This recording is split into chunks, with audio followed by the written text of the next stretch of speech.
Днес сме в България, за да ви покажем сензацията на века. Тук се намира осмото чудо на света, което се нарича магистрала Хемус. Българите са толкова внимателни строители, с афинитет към изпипването на всеки детайл, че строежът продължава вече 46 години.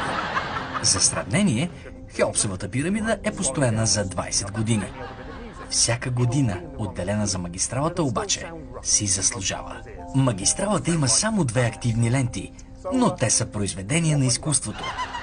Повечето магистрали по света са с обща дебелина на слоевете около 2 метра.